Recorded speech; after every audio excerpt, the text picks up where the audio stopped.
As more Virginians move to rural areas every year, they're buying larger lawnmowers or using equipment they've never touched before.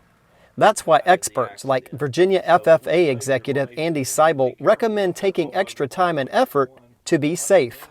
A lawnmower is actually one of the most dangerous pieces of equipment that are out there. And in the country, unfortunately, a parent or grandparent actually backs over top of a toddler about 350 to 375 times a year. So that's a lot of children that are lost just from a backover accident.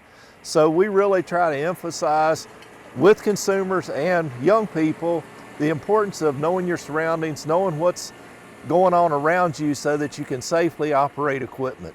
The mower is a very dangerous piece of equipment, and it also includes being dangerous for people around you. The chute shoots material out at over 200 miles an hour, so a rock coming out of there could hit someone 100 yards away and still hurt them.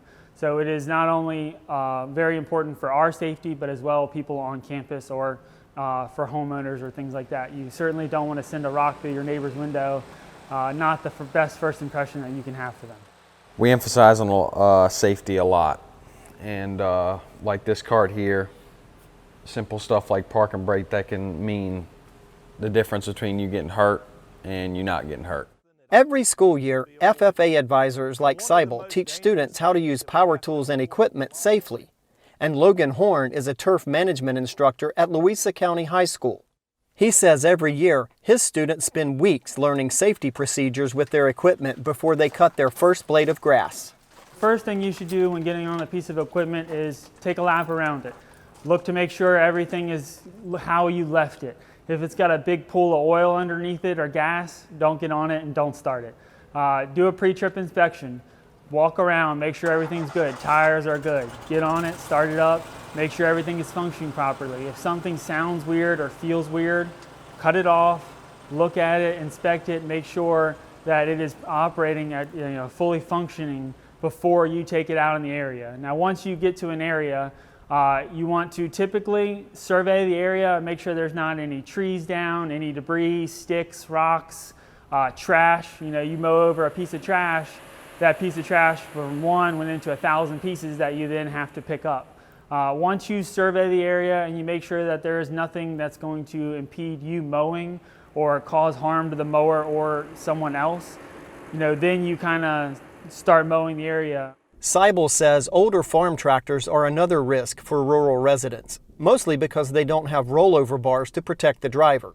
Many rural property owners use compact tractors on their property. Even newer models can be risky if operators don't use them properly. And the problem we have today with these new tractors is that they have drop-down rollovers, and people will drop the rollover protection down and then operate the equipment, and then if it rolls over, they don't have the protection to keep them alive if that unfortunate accident were to happen. Seibel says young people love to jump off equipment, leading to slips and falls. Other high-risk machines on rural properties include chainsaws, rotary mowers for chopping high grass, and power takeoff shafts.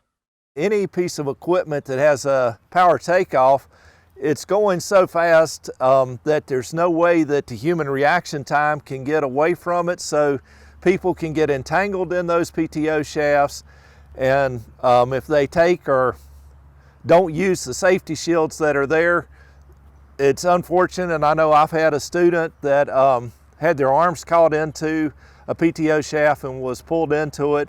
So it can happen so fast, and people don't think that it can happen to them, but I can tell you from personal experience, I've seen it happen. Safety is always our biggest priority. It's not about productivity, it's about safety. If we don't get something done on the athletic fields or on the landscaping or at your home, then it just doesn't get done and you have another day to complete that.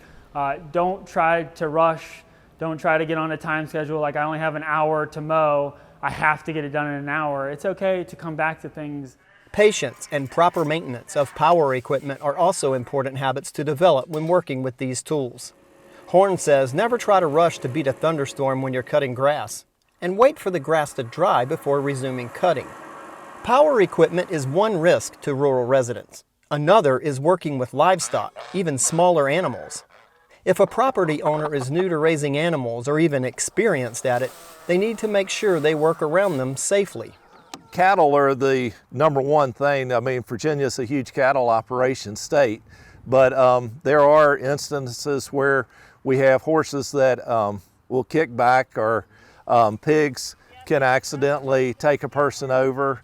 One of the ones that you wouldn't think that's very strong is a goat, and we're getting a lot more youth and people showing goats in the state of Virginia, and a goat is strong enough to drag a man around if they don't respect its time and understand how strong the animal actually is.